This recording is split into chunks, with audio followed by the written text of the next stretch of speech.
100,000 جنيه كانوا ممكن يغيروا حياتك.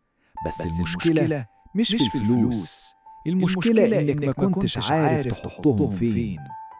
وانت بتتفرج دلوقتي أكيد بتقول يا ريتني كنت دخلت بدري. بس الحقيقة كل يوم قدامك نفس الفرص، بس الفرق بين اللي بيكسب واللي بيخسر هو القرار. السلام عليكم. النهاردة هنتكلم بأرقام حقيقية من البورصة المصرية من عام 2025 ل 2026، ونشوف لو 100,000 جنيه اتحطوا في السهم الصح بسعر وقتها كانوا وصلوا لكام.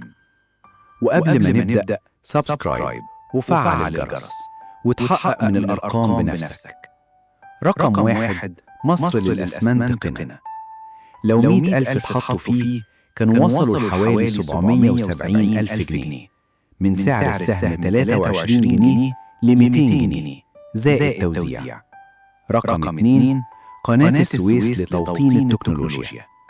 لو 100,000 اتحطوا فيه كانوا وصلوا لأكثر من 500,000 جنيه من سعر 112 جنيه ل 610 جنيه.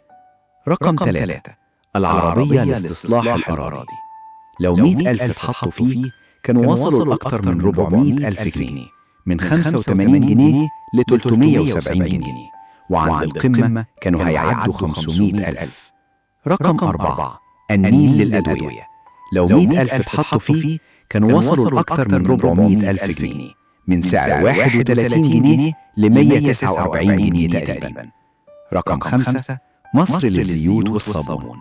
لو 100,000 اتحطوا فيه كانوا وصلوا لأكثر من 400,000 جنيه من سعر 71 جنيه ل 300 جنيه. رقم 6: مصر بني سويس للأسمنت.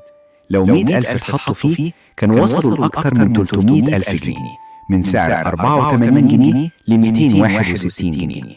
رقم 7: المصرية للاتصالات. لو 100,000 اتحطوا فيه كانوا وصلوا لأكثر من 250,000 جنيه من سعر 35 جنيه ل 92 جنيه. رقم 8: البنك التجاري الدولي. لو 100,000 اتحطوا فيه كانوا وصلوا لأكثر من 195,000 جنيه من 71 جنيه ل 138 جنيه. رقم 9: بالم هيلز للتعمير. لو 100,000 اتحطوا فيه كانوا وصلوا لأكثر من 180,000 جنيه من 7 جنيه ل 12.7 جنيه. رقم 10: أسمنت سيناء. لو 100,000 اتحطوا فيه كانوا وصلوا لأكثر من 175,000 جنيه من 37 جنيه ل 65 جنيه. دلوقتي السؤال الحقيقي: انت ليه ما كنتش من الناس دي؟ مش عشان الفرص مش موجودة، لكن عشان القرار كان صعب أو اتأجل.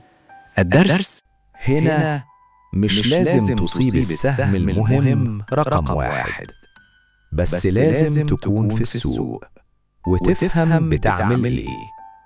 وخلي بالك البورصة مش مضمونة، واللي حصل مش شرط يتكرر.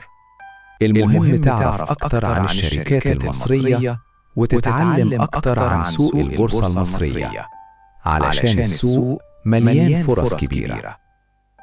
دلوقتي بقى انت هتعمل ايه؟